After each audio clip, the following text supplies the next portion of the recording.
మీ business ఏదైనా మీ ఊర్లో promotion చేయాలంటే అది సుమన్ టీవీతోనే సాధ్యం. ఇప్పుడే సంప్రదించండి. Welcome to Suman TV. నేను నాగరాజ పుంగనూరు. చినుకు పడితే ఆ ప్రాంత ప్రజల గుండెల్లో రైళ్లు పరిగెడుతుంటాయి. ఇక్కడ పడే వర్షానికి వాగులు వంకలు తెగిపోయి ఊర్లు కనెక్షన్ లేకుండా పోతా ఉంది.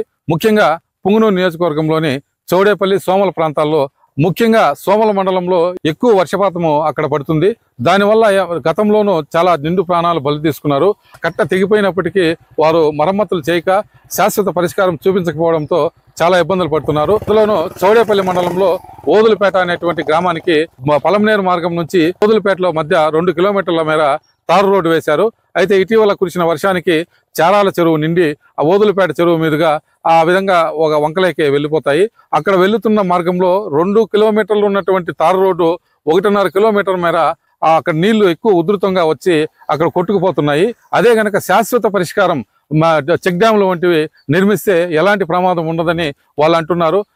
తరాల తరబడి ఇదే రైతులు వచ్చిన అధికారులని ప్రజాప్రతినిధులను అడుగుతున్నప్పటికీ వారు పట్టించుకోవటం లేదని వారు వాపోతున్నారు. ఇకనైనా అధికారులు సోమల, చౌడేపల్లి, పుంగనూరు తదితర ప్రాంతాల్లో ఎక్కువ వర్షం పడే ప్రాంతాల్లో శాశ్వత పరిష్కారంగా చెక్ డ్యాములు కడితే అందరికీ ప్రయోజకరంగా ఉంటుందని వారు అంటున్నారు.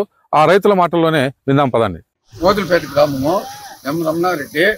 ఇక్కడ మాకు సబ్ కలెక్టర్ వచ్చినప్పుడు కూడా డాములు ఎక్స్టెన్స్ చేయాలని చెప్పినాము.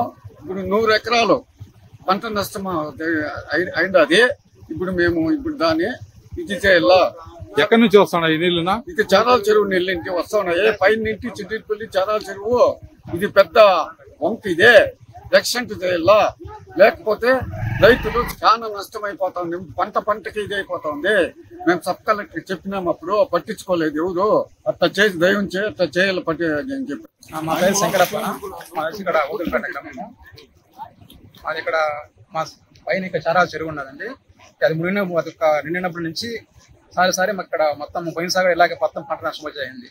అది నిండిందంటే మా మొత్తం రోడ్డు చివరి నుంచి లాస్ట్ వరకు మరవబోతుంది. ఇట్లా పోయేదానికి కూడా మాకు రోడ్లు కూడా కాదండి, చాలా ఇబ్బందిగా ఉంటుంది. ఎన్ని కిలోమీటర్లు ఉంటుంది నా రోడ్డు? ఇక్కడ 2 కిలోమీటర్స్ ఉంటుందండి. 2 కిలోమీటర్స్ మరో వచ్చినప్పుడంతా మాకు ఇక్కడ మొత్తం రోడ్డు మొత్తం మునిగిపోతూ ఉంటుంది.